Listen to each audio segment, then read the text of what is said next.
Hello guys, I'm Void, and welcome back to the part 4 of my Alight Motion Beginner tutorial series.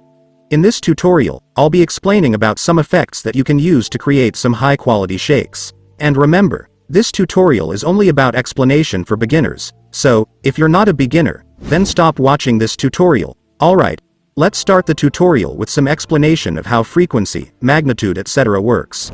Frequency refers to the number of oscillations or cycles that occur within a given time frame. Specifically, when using the oscillate effect, adjusting the frequency parameter determines how rapidly the selected element will move back and forth like this. A higher frequency value will result in more oscillations per second, creating a faster and more energetic motion. Conversely, a lower frequency will lead to a slower and smoother oscillation. Fine-tuning the frequency allows you to control the speed and rhythm of the oscillating movement, helping you achieve the desired visual impact in your video edits. Like this. Now that you understand how frequency works in editing, it's time to explain the concept of magnitude.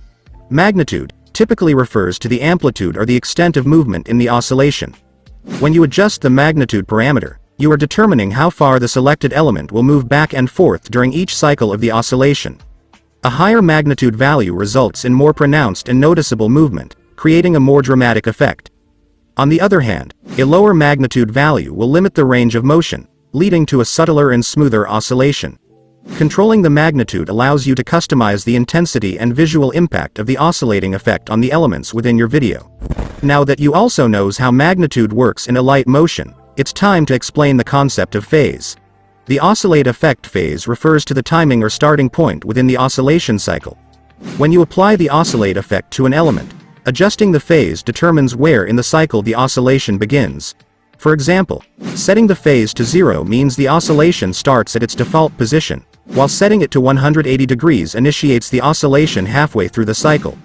This parameter allows you to synchronize the oscillation with specific points in your project timeline, providing control over when the movement begins and ensuring it aligns with your desired visual outcome.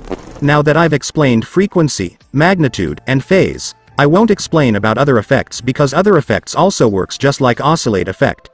Now just watch me and see how I make a smooth shake for the edit, like this.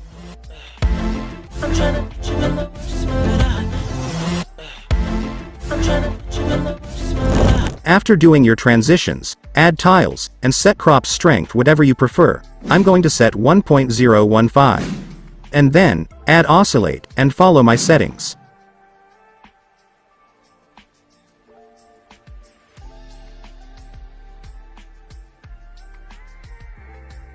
You can adjust the keyframes according to your editing clips.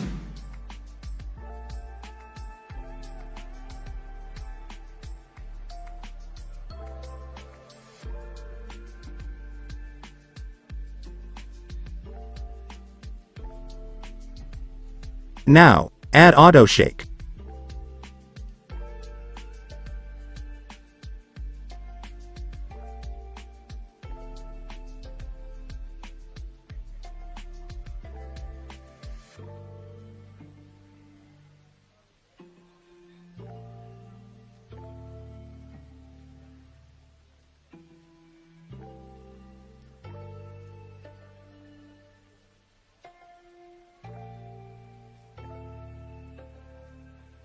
Shake is done. Now you just need to add motion blur.